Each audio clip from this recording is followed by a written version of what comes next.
Welcome. This is the Desk of Dana. A conversation with the Director of Athletics at the University of Massachusetts Lowell, Dana Skinner. Dana, welcome. Good to see you, Bob. We are shortly after commencement, and I know it's a day of mixed emotions, I suspect, for all, as we see a number of athletes leave the university, people that we've gotten to know pretty well over the last 4 years.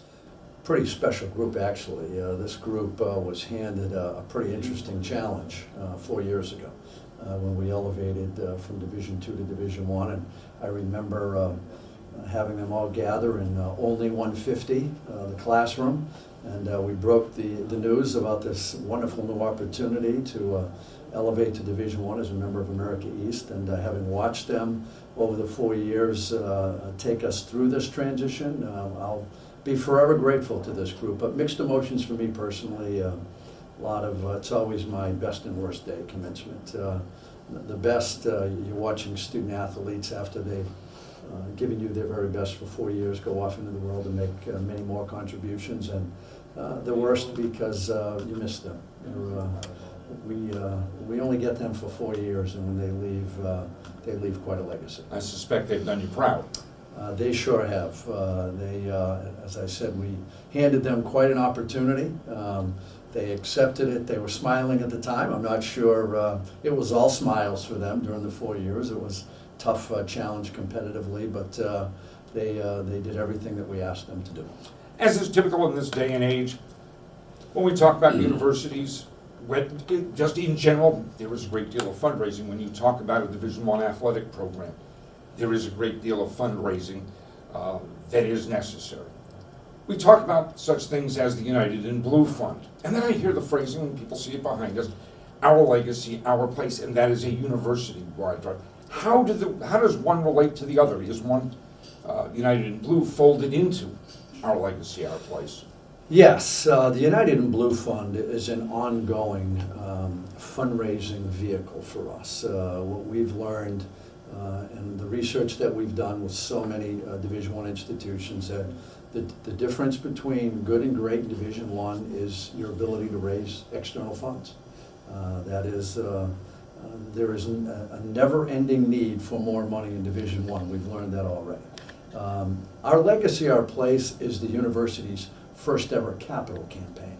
So there's a time limit to it.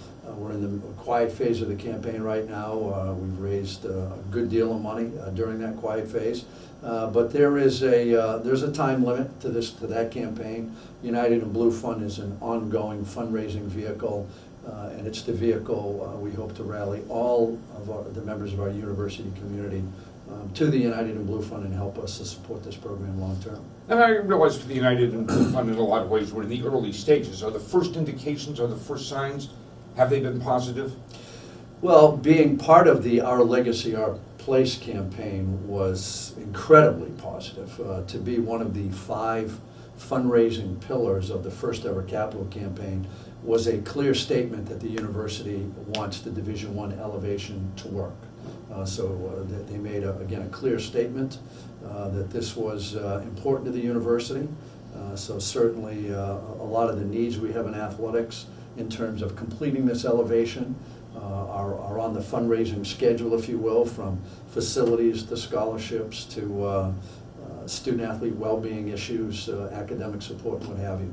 And certainly the early signs have been positive, but this is a never-ending opportunity to recruit as many people to this effort as we can, and that's sort of the phase we're in right now. We're at the ground level, if you will, laying the foundation for future success.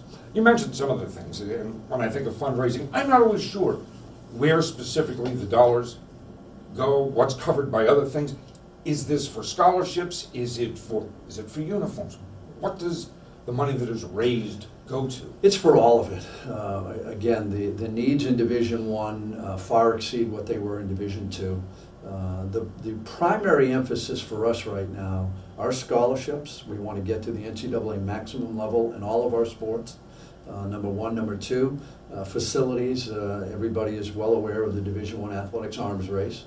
You have to keep pace with the facilities that everybody else is offering.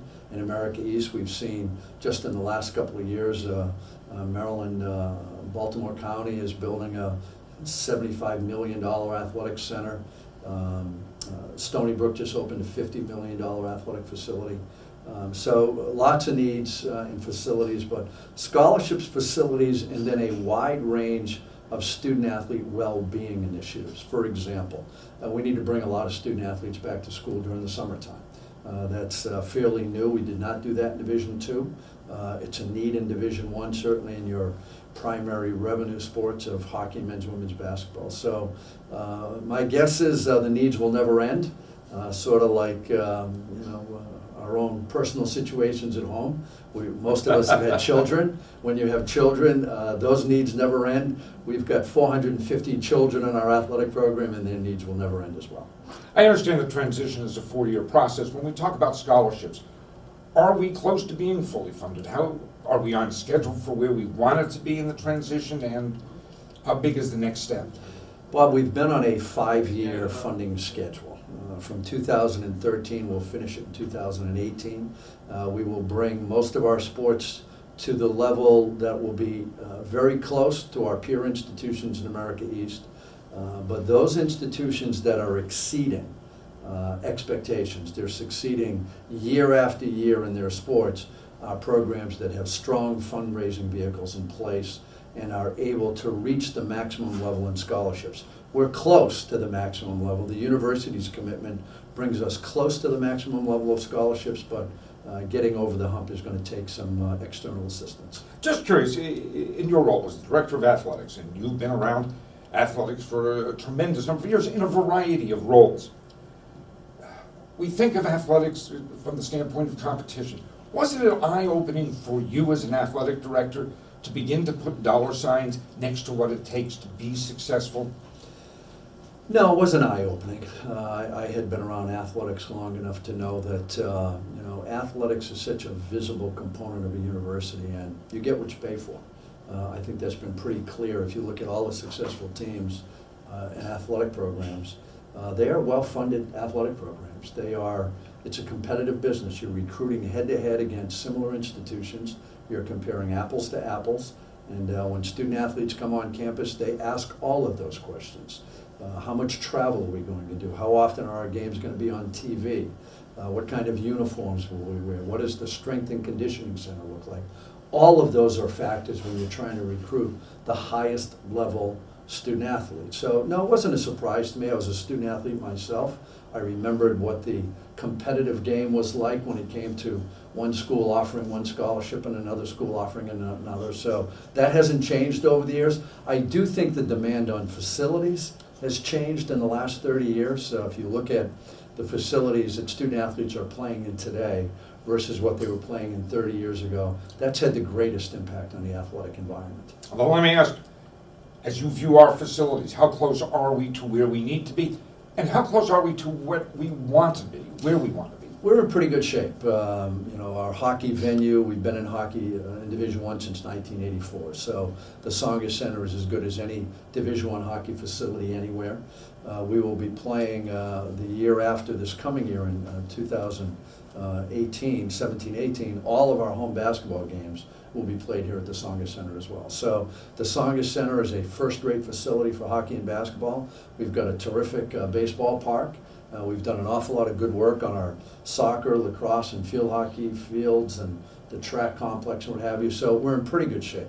The difference now will be year-round practice facilities. One area where we are lacking is an indoor practice facility. If you look at most of the quality Division I programs that are strong consistently from one year to the next, they have an indoor practice complex so that their student athletes can work year-round, certainly during the colder months where baseball, softball, and lacrosse programs can step inside and get some work done. So that's an area of need, but our primary competitive venues are in pretty good shape.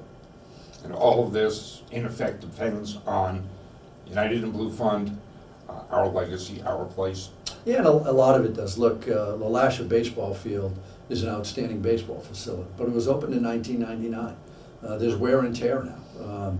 The Tsongas Center opened in 1998 when the university took it over a few years ago. We certainly put an awful lot of money into the facility to modernize it. So the needs are always going to be there. It's the one thing I've learned in Division I, the needs never go away, and everybody's trying to keep up with the Joneses. We're clearly not the Joneses, but we are doing our best to certainly keep pace with our peers in the American East Conference. You're a pretty good basketball player. I'm sure schools were recruiting you. Did you ask about the sneaker company and what the uniforms look like? You know, it's interesting, Bob. I grew up, my neighbor worked for Converse, and back when I was playing, Converse was the only basketball sneaker. That has changed dramatically. We're Under Armour, and certainly Nike has made a dent into the market. But I was accustomed to getting free sneakers when I was growing up because my neighbor worked for Converse. So frankly, I never had to ask for sneakers. I always had a ceiling, an attic filled with sneakers that my neighbor used to ask me to test out for Converse. So I was one of the lucky ones. All right. And we're lucky to have you here, Dana. Always a pleasure talking with you. I thank you very much for your time. Good to see you, and go Riverhawks. That's Dana Skinner. I'm Bob Ellis. This has been the Desk of Dana, and we thank you for joining us.